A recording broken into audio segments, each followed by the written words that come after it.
Hey there everyone, Spartan here, and I'm bringing you a video, probably one of my most anticipated ones yet, personally. This is Blue Danube. What once was an Aeon Pro that I bought as a panic purchase one day before my very first Nerf War, SWNC, to becoming something like this. Pump action, hardened 3D printed kits to make that happen, along with aluminum, steel bars. Not sure about the quality of that, but it does hold up well. 3D printed mag releases and other little gizmos inside the blaster from Lord Drac. Pump kit comes from Palm Topper.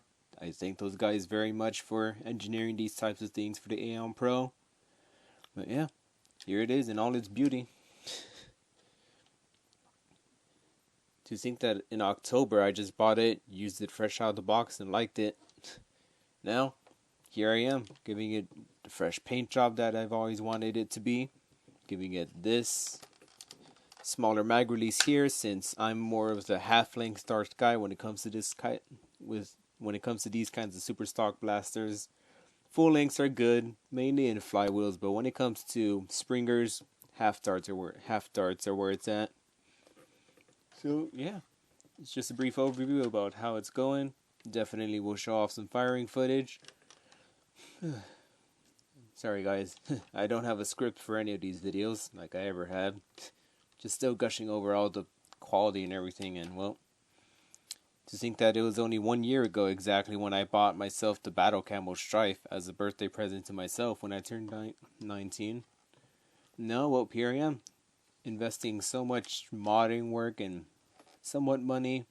I tend to be very stingent, but for something as special as this, I did not mind dropping, the $25 for the base blaster on that day, as well as, the extra $40 for both the pump kit and the flux kit from both of those awesome creators.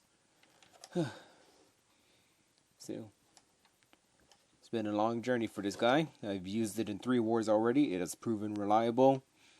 However, though, I have been looking into upgrading the spring and the breech system, which is where the top priming method eventually just wouldn't work out in the long run. Simply put, first, the health of my hand, especially my left hand when priming back that bar, it would really cause strain within this, muscle area, and as well as my wrist bones here because of how much pressure needed to, actually, yeah, let me just release that guy. Sorry about that. Yeah, because of how much pressure, as you can see right there, to get it started to pump back and forward.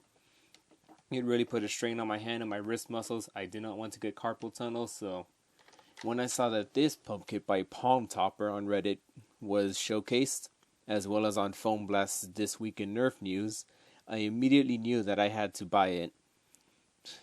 Because pump action doing it on the lower wrist like this, as you can tell right there, a lot less strain and force necessary to get it going, to get the priming mechanism running. So, when I came across his Etsy shop, I found that the pump kit was available already, so I dropped the money necessary for it. It came by just yesterday, so I spent both the morning and even 1 a.m.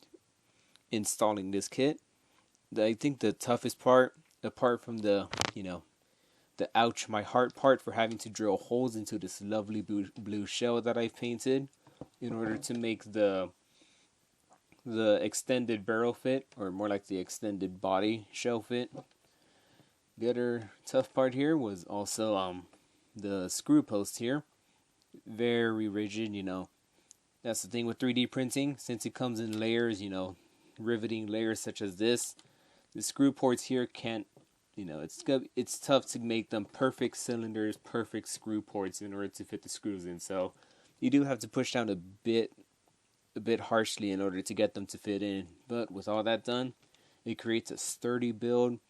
I had my stigmatisms about 3D printed parts earlier in the year, thinking that they were fragile and that they would break, the moment that you'd put anything tougher than the stock spring into it. Well, both Lord Drac with his mag release and the claw grip that he had on, that he's made on his Foam Pro shop, as well as this pump kit, has proven me wrong on that assumption. I'm actually thankful for 3D printed stuff now that I could, extend my beautiful, lovely blaster into something like this. Alright, I think that's enough gushing about it. It was just a showcase video about how it is and how it got to this point. From a $25 panic purchase to an entire investment in what essentially I see as my primary. The only things that would be lacking, I could definitely use some brass barreling in this apart from the stock barrel that it came with. As well as you can see, a grip. There's Picatinny here on the bottom. It's perfect for a grip. I did not buy one at the time. I didn't think much of it. It's fine as is, pumping it like this, like as if it was a rough cut, but if I want to put heavier spring loads, I'll definitely be using a vertical grip to make it even easier on my joints. Alright, so that being said, let's take it outside, and I already have the magazine loaded up, so we'll go on ahead and fire off some 12 shots with it. Alright, so we're outside here. Let's get straight to the point. This guy built up, popped up, it's all amazing. The 12 round Aeon Pro magazine that I got with this is ready to load, so let's go on ahead and rattle off some shots.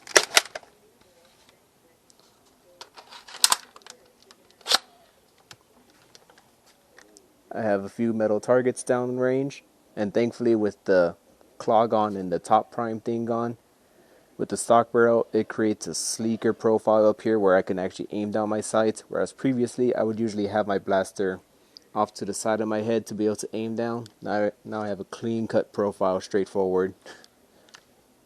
Alright.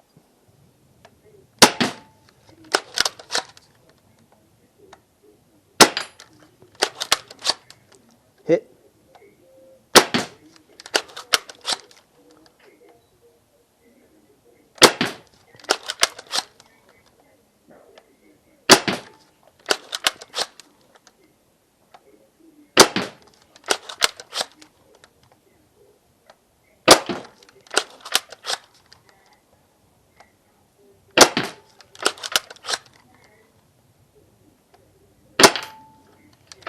Another hit.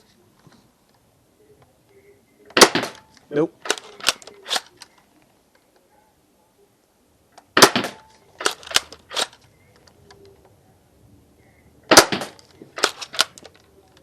And empty.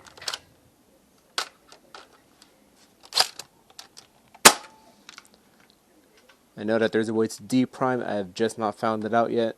I already removed the locks, but for now, a dry fire doesn't do it bad unless if I did it all the time. So yeah, there you go. There's the firing footage of my beautiful blue Danube here. You'll definitely be seeing this in more future Nerf War footage, as I'll be rocking it with a vertical foregrip once I order one and have it shipped over. It'll just make the quality of life of the pump action just so much better than it already is. Thank you so much for, Lord Drac, for creating systems just like this. I didn't really have a need for full length darts in this guy, so having this shortened mag release makes it so much easier to hit the half dart mag. And well, definitely Palm Topper for developing and creating this 3D printed kit, as well as selling it in a DIY form. It really helped me get to know my blaster even better and know more about Springer modding. With that being said, catch you guys in the next videos. I'll definitely showcase this in more gameplays, and well, see you around.